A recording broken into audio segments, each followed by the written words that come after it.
Hello, everyone, and welcome back for more Blazing Sword. I am Seraphin, as always, and we're going to be resuming our playthrough of Fire Emblem Blazing Sword with Chapter 2, Sword of Spirits.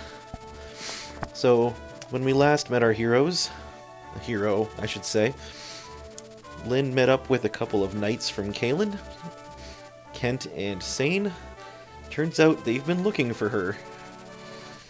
Although I guess they didn't know it was her specifically, but they knew who the heck her name was, I guess.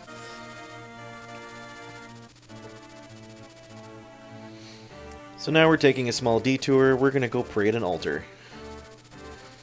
Seems legit.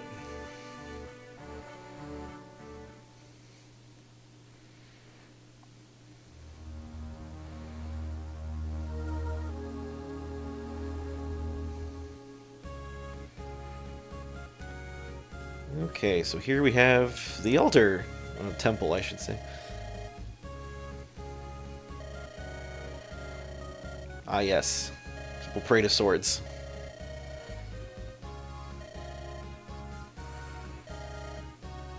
Yeah, that's kind of what I thought.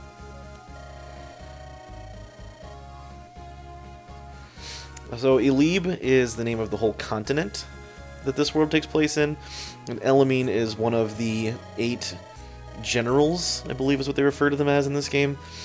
The champions that vanquished the dragons when they invaded. And by invaded, I mean they just had some disagreements, and you know how that goes.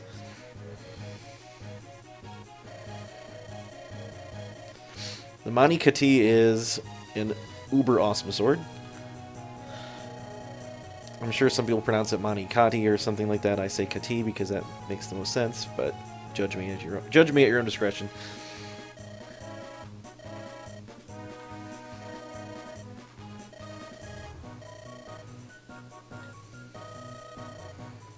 Sacrilege! Who names their kid Glass?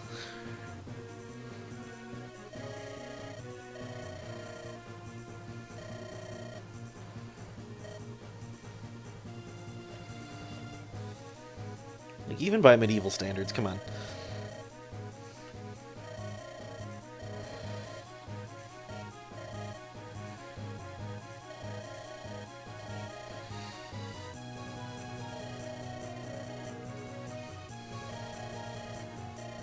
You have been found wanting.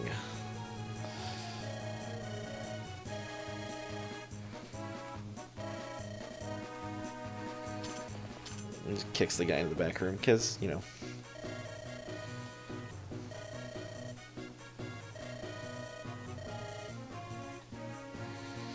Alright.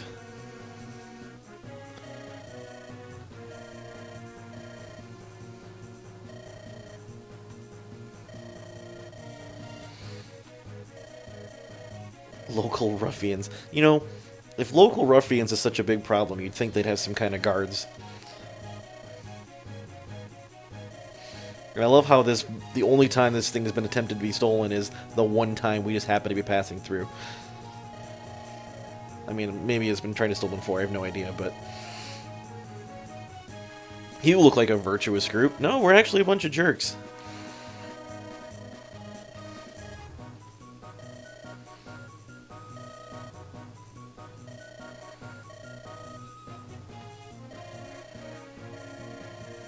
Question the residents. Like, we're going to go interrogate people. Okay, so there's a few new things on this map. First of which being these homes down here that they were just talking about. Going to these homes with the yellow roofs doesn't really do much. You'll see a little interaction with the villager that lives there. They might give you some advice on how to beat the chapter, or might tell you some cool, neat little lore thing. You know, it depends. Nothing that impacts the gameplay, really, though. But since I don't have anything better for Sane to do at the moment, I think I might send him down there to talk to some of them. Just for kicks and giggles. We get the visit option here.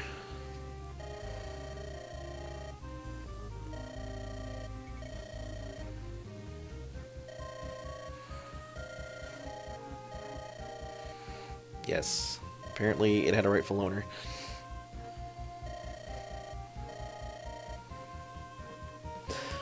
I think it's less about the sword and more about who made the sword. I don't know. Don't listen to me. We'll also have some new things here. These are forts. Forts are awesome. If you recall that gate from the first episode, with that prologue, where that boss was standing, and gave him 2 defense and 20 avoid, as do these forts. And they will also heal you a couple HP if you stand there at the start of your turn. So they are excellent defensive points to stand on if you're planning on weathering a lot of attacks. You'll also see right here there's a crack in the wall, and the wall has hit points. We can whack at the wall and it'll break. The rest of this wall, not so much. And then we've got pillars on the inside structure here. That's the same thing as a forest on the outside. I don't know how you can stand on pillars. I guess you're just using them, like standing around behind them for cover. That kind of a situation. And then, of course, glass is on the throne here.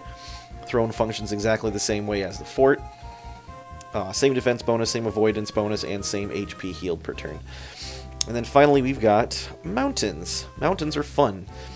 Mountains are impassable by cavalry, so our dear beloved knight friends can't cross these. And as you'll see, there's no way to get to the entrance then, unless we smash this wall. Lyn can go down here, but only one or two spaces per turn. But if we want the knights inside the temple, they'll have to go through here by breaking the wall down. These guys are going to slowly funnel this way toward here to meet me, so I'm just going to bring my units up and head and meet them head on. And then Lyn will go right about yonder.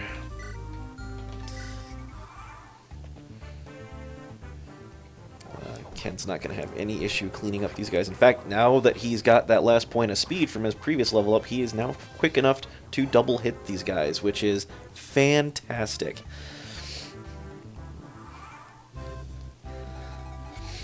I guess we'll have Sane visit another village.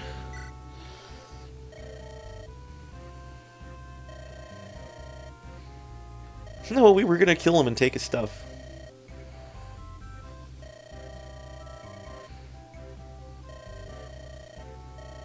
No!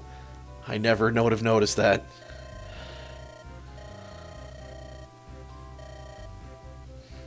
Even if it was, like, kind of crumbly and in bad shape, imagine just whacking a wall with your sword, and, like, can't imagine it'd be all that effective, but... Anywho, let's see, we'll get Lyn up here to take a crack at the wall. It's gonna take her a couple turns to do it, but she's not quite as strong as her friend Kent here. Although Kent really isn't that much stronger than her anyway. He's only got 1 more point of strength and the same weapon, so it would take him just as long. And we'll just finish this guy. You know, I might finish him off with a... No, never mind. 50% chance is not good. So we'll just finish him off with the sword here. And he'll probably level up again from that. Yep, there we go. Level 3. Skill, you know, it's not the greatest of level ups, but can't complain. Luck is great. Luck ends up being a lot more important later on, because luck is how you avoid getting crit by enemies. Every point of luck you have shaves off a crit percentage from your opponents, so if you've got a lot of luck, you're never going to get crit, but if you have crappy luck, you might get crit more often than you'd like, and those are never any fun. So rather than have Lyn engage these guys, I'm just going to have her stand there, because she can easily take them on no problem, and just keep whacking at this wall. In fact, I might give them 2 targets and see which one they go for. Although I'd rather have... Well, they're both level 3. So, doesn't really matter which one of them gets the kill.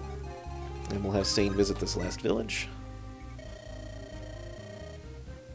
Oh, that's right. Mountains have 30 an avoid bonus instead of 20 like the average forest does. See, this is what happens. You have these guys tell you everything that I've already told you. Except you don't have to read.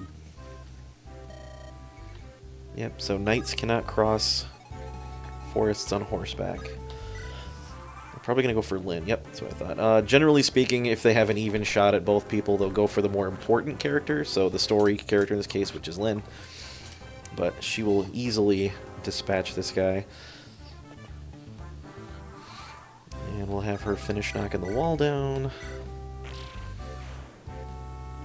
And I'm just going to leave them right there. So this guy's probably going to come for her. This guy's going to come for her again. That being said, I don't... they'll do 8 apiece to her. So if they both hit her, she can survive with 1 hit point left. Unless all three of them do, that would be bad, but I sincerely doubt that will be the case. If I end up being wrong about that, well... yeah, 38's not a... oh yeah, see, there's already one dodge. She takes care of that guy.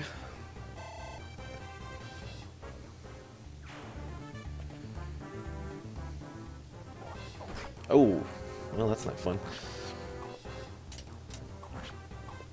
It's always odd watching Lynn get hit with axes, because once, like I said, once she levels up, you never see that anymore. Playing the odds here.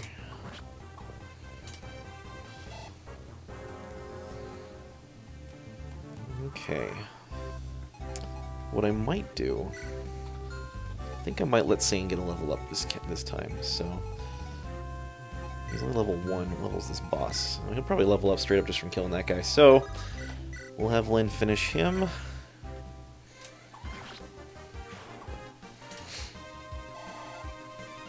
One more kill and she'll level up. And then... you know, I'll let the last guy hit him. Or hit her, I'm sorry. And we'll send Kent. Why do I keep saying Kent? I keep wanting to mix their names up, that's the problem. We'll just park him in here, let her finish that guy off, and probably level off of him.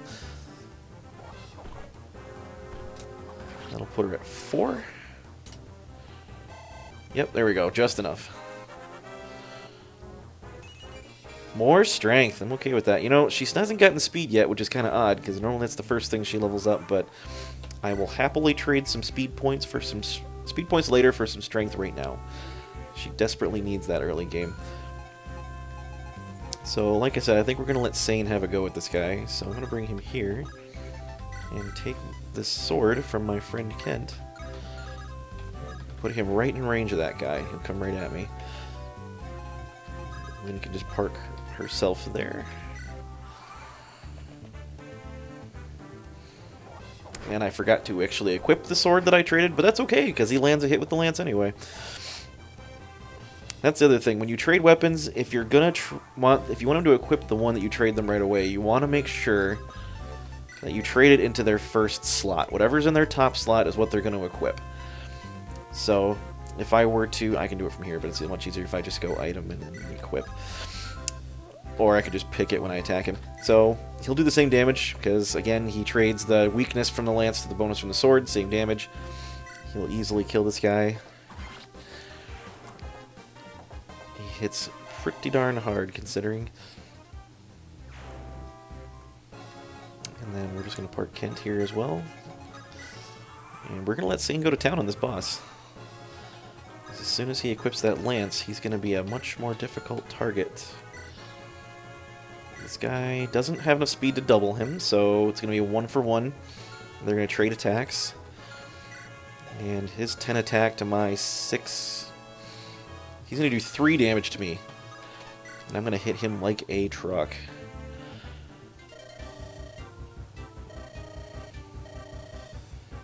Oh, pretty darn good one. Yeah, he's not going to do hardly anything. I'm going to hit this guy twice and he's going to fold like paper.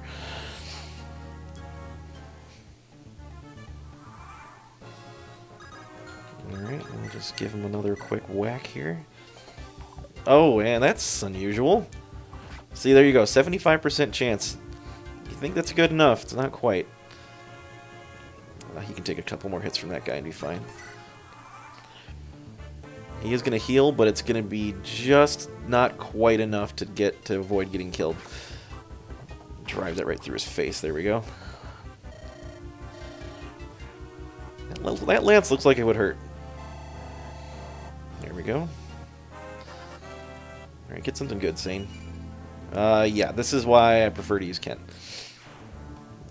Nothing but HP. I think we're going to leave Sane alone for the time being then. Oh, free vulnerary. I didn't even notice that. I can probably give one back to... oh, they all have one already. Ken's got one, though, so we're going to trade with him real quick. Trade a 1 for a 3. And I'll take my sword back, thank you. And then Lynn needs to seize the throne since she's the main character. And that's that. Pretty quick chapter.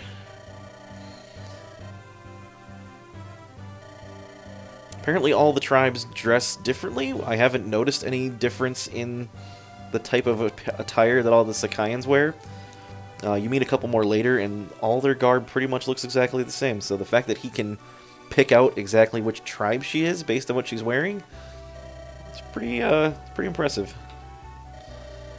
Are you unscathed, though? The other guy kind of kicked you in the face or something, didn't he?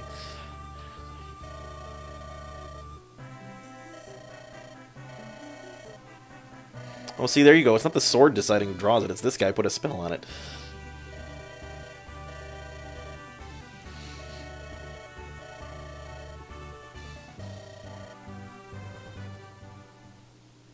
But then this happens.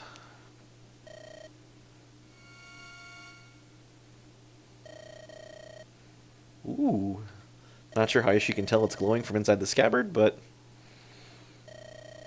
maybe it's like Sting, and it just kind of glows blue enough that you can tell.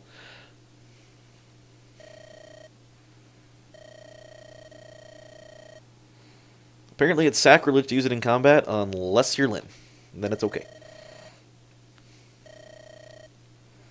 It is the sword's wish. This is one of the coolest artwork pieces right here.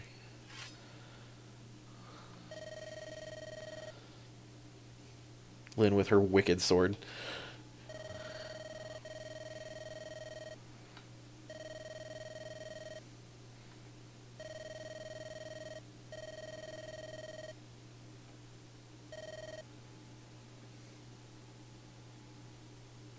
So this is actually pretty typical for Fire Emblem. A lot of the times, if not every time, the main story characters will receive weapons that only they can use. Regardless, you can try to handing them off to other people, but they will not be able to equip it, even if they're capable of using that type of weapon. And there is a way... There you go, see? We got the Money Kati, and I will show you there is a way to distinguish that.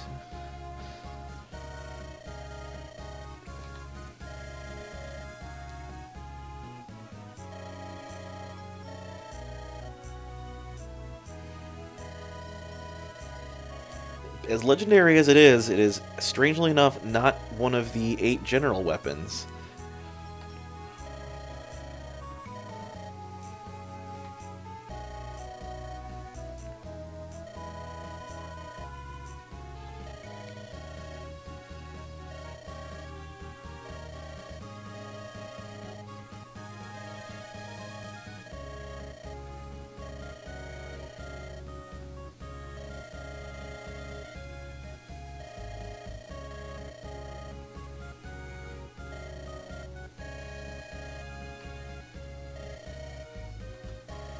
Ooh, shiny. Yes, it is her sword. And it is wicked cool. Now we get a cutaway to another arrow. Oh, this is Kaylin, see? This is where we're headed. And we get this jerk face.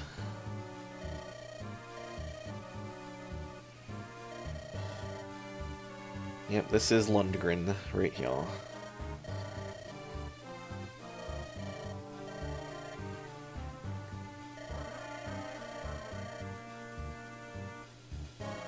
So they're traveling through Bern to get to Lycia. Bern is, I believe, the biggest country on the continent. It's a big empire, militaristic nation. They're just kind of passing through the northern border of it to get from Sakai to Lycia. We'll be spending a lot more time in Bern later, but for now we're just kind of skirting the edge of it. This is what always bugged me. They're poisoning the current Marquis so that he'll just kind of make it look like he died of natural causes. Pretty sure you'd know if you were drinking poison after the first, oh, I don't know, 3 or 4 times. It must not be very good poison either if it's taken this long to kill him.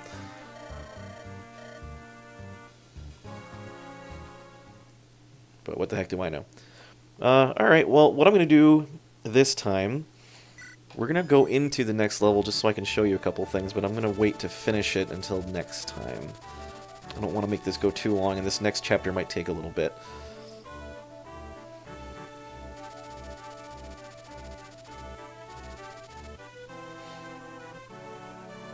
Yeah, so that's a pretty reasonable distance from where she was to where she's going. It's, I guess, the fantasy equivalent of walking a good couple of months.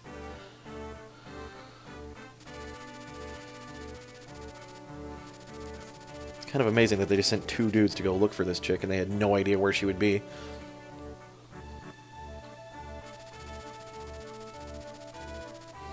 Taliver bandits are the ones that killed Lynn's parents. And her whole tribe, really. So, she's got a bit of a hate for them. 10th day away from the plains, yep. We've done 3 chapters and it's already been 10 days. Oh, what's that?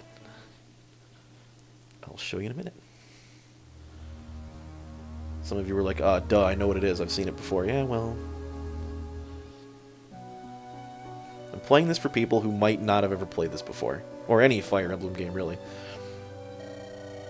Oh, this looks like a ruined town here. We're not in Lycia. There is no marquee here.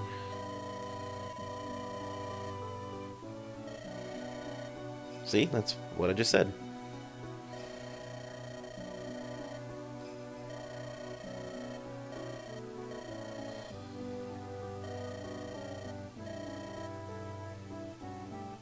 Oh, there's Lynn's angry face. You don't see that too often.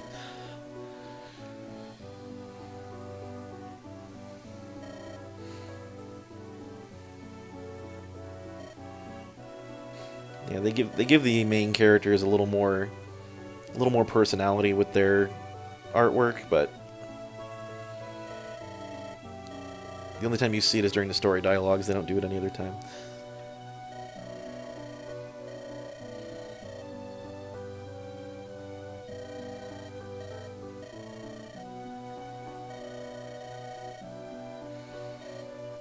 I've known you for 10 days and we're already best friends.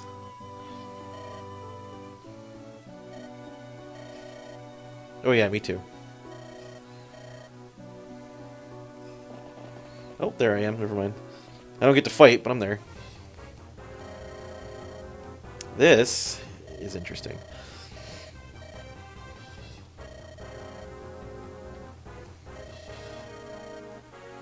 Quite a catch. I'm pretty sure she's like 13.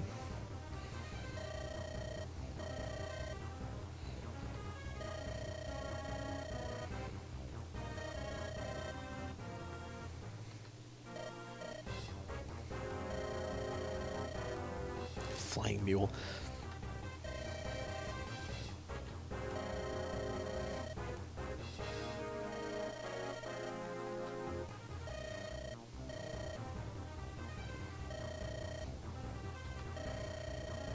Ah yes, Pegasi are a pretty big major staple in Fire Emblem.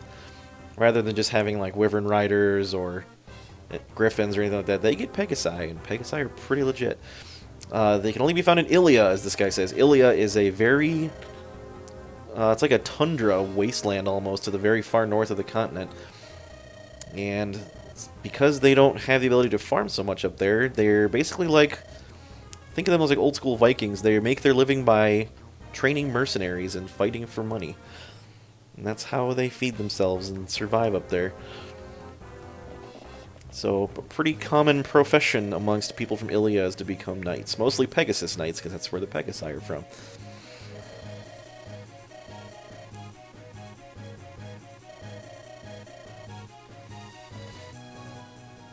Oh, yes, Florina is her name. Somehow her and Lynn know each other. They never really bothered to explain how they met, I don't believe. Maybe in their support conversations, but I'll be honest, I don't normally support Lynn and Florina. You're only allowed to have a finite number of support bonuses in this game, so you kind of have to pick and choose who you want to support with. And I think Lynn is better used supporting with somebody that she makes her a better combatant. Florina does kind of do that, but not to the level other people do. Yes, she's a knight in training, and she does not like men. Probably because she's like 13.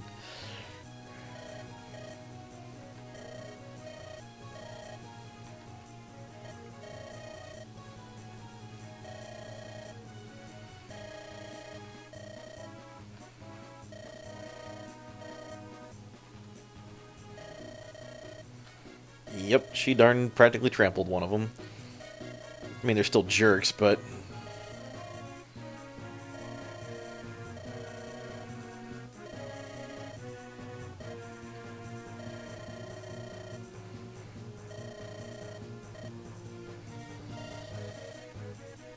Florina does tend to cry quite a bit.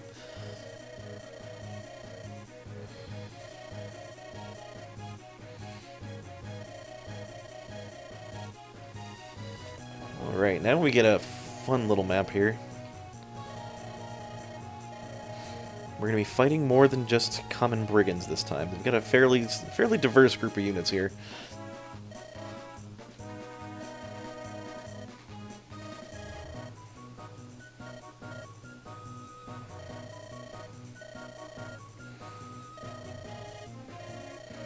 The other guys were bandits too. Why, yes.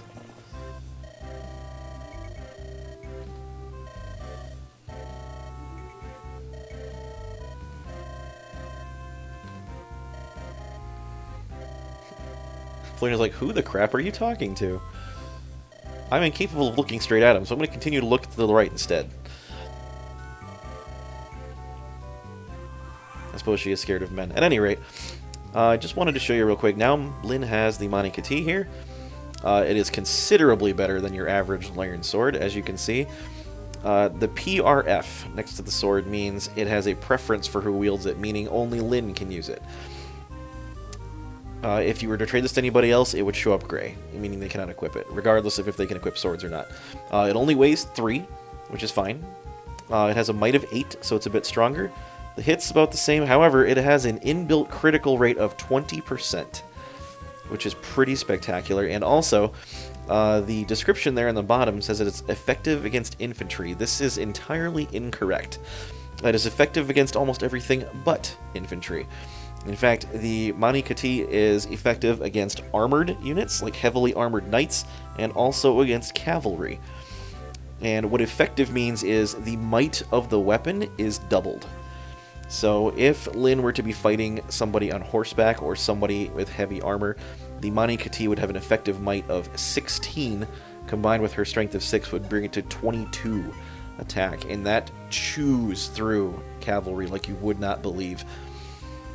And we'll get the chance to see that in action later, but for now, I'm going to call it for here, and we'll resume the next time, and I'll give you a rundown of what else is going on in this level. So, thank you for joining me. As always, enjoy the rest of your evening. I have been Seraphin, and goodbye.